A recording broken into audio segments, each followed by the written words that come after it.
صاحب کو بس بھی بس ایک چراغ رہنے دیجیے گا. اب سنیں گے مصاحب کو, یہ چراغ بجھا دیے گئے تاکہ کوئی رونے میں حیا نہ کرے, کوئی رونے میں شرم نہ کرے.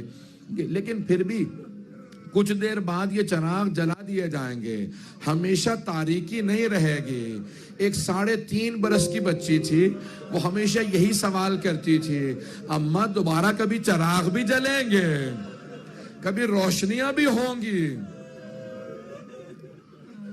بس بھئی ایک مرتبہ مکان دیا کہ آپ یہاں پہ گریہ کر سکتے ہیں. ساری بیویاں زمین پہ بیٹھی گریہ کر رہی تھی, روتی جاتی تھی. کوئی مصائب پڑھنے والا نہیں تھا.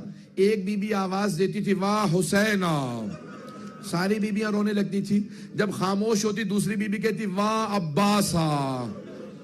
پھر جب خاموش ہوتی کوئی بی بی کہتی, واہ علی اکبر. پھر کوئی کہتی, واہ علی اصغر, واہ قاسمہ. بس شہداء کے نام آتے تھے, مصائب ذہن میں آ جاتے تھے. کسی کا لاشا پامال ہوا ذہن میں آتا تھا, کسی کے چھوٹے سے لاشے کے گلے میں تیر لگنے کے مصائب ذہن میں آتے تھے. میں اب تفصیل میں نہیں جاؤں گا, تیزی سے آگے بڑھ رہا ہوں. عزیزان گرامی, بس بھی ایک مرتبہ شہداء کے سروں سے متعلق کہا تھا نا امام سجاد نے, پہلے تبرکات واپس آ رہے تھے. پہلے تبرکات. ایک چادر تطہیر آئی, جناب زینب آگے بڑھی, کہا لاؤ میری ماں کی چادر مجھے واپس کر دو. اتنے میں 2 چھوٹی چھوٹی بالیاں آئے. ساری بیویوں نے جناب رباب کو دیکھا, سمجھ گئیں کہ بالیاں جس بی بی کی تھی اب وہ نہیں رہی. یہ بالیاں لائی گئیں, جناب رباب نے تڑپ کے بالیوں کو لیا, کہا جس کی بالیاں تھی اب وہ نہیں رہی. اتنے میں ایک آدمی ایک انگوٹھی لے کے آیا. امام سجاد سے جناب زینب نے پوچھا, بیٹا سجاد یہ کس کی انگوٹھی ہے؟ کہا پھوپھی اماں میرے بابا کی انگوٹھی ہے. جب بجدل انگوٹھی اتار رہا تھا نا, انگوٹھی اتر نہیں رہی تھی. اس نے خنجر نکالا, انگلی کو کاٹو, اور انگوٹھی اتار کے لوٹ کے لے گیا. اجرکم اللہ, اجرکم اللہ. کوئی بخل نہ کرے, بلند آواز سے روئیے گا.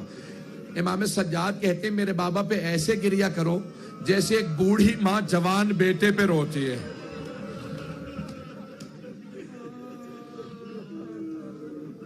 بس بھئی تبرکات کے میں نے سارا چھوڑ دیا مضمون, بہت تیزی سے آگے بڑھ رہا ہوں.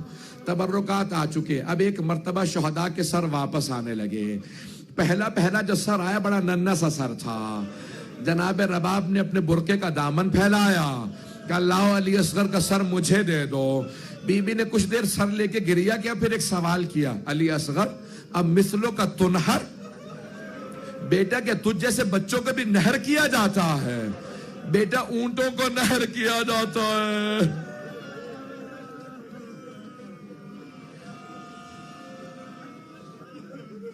اتنے میں ایک سر آیا جو بہت خوبصورت سر تھا. جناب لیلا نے کہا لاؤ علی اکبر کا سر مجھے دے دو.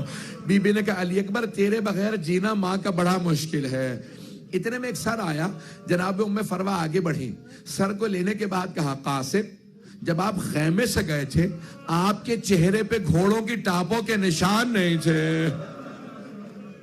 بس بھئی سر آتے رہے. اتنے میں ایک سر آیا, اسے نیزے سے نہیں اتارا گیا تھا, اسے ایک تھیلے سے نکالا گیا تھا. جناب ام کلثوم آگے بڑھی, کہا لاؤ عباس کا سر مجھے دے دو. بس بھئی اتنے میں 2 سر اور آئے, 2 سر اور آئے. ساری بیویوں نے جناب زینب کو دیکھا. آپ کے ذہنوں میں مصائب ہے, میں نے اشارہ صرف کرنا تھا. جناب فضہ نے جب اس نے بار بار پوچھا, جناب فضہ نے کہا یہ 2 سر مجھے دے دو, میری آقا زادی کے بیٹے ہیں. کہا بی بی بیٹوں سے ودا تو کر لیجئے. کہا فضہ میں علی کی بیٹی ہوں, صدقہ دے کے واپس نہیں لیتی.